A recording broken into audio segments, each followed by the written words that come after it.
olmadı gülzar, tiken bolmadı dildar. Çıktın sen gelin bolup, çöktüm men dilim boğup. Geçtin sen güdüm soğuk, sollum mentelim ölüp. Hemme dünya giderek, can dereyin di gerek. Gövli dövme her gezek, dövüm mentesek.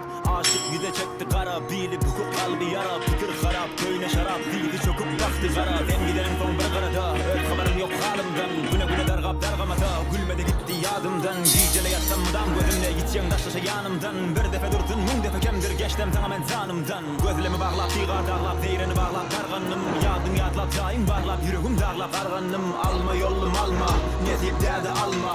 Yıkıllım ey Allah, ıskını ver kalma.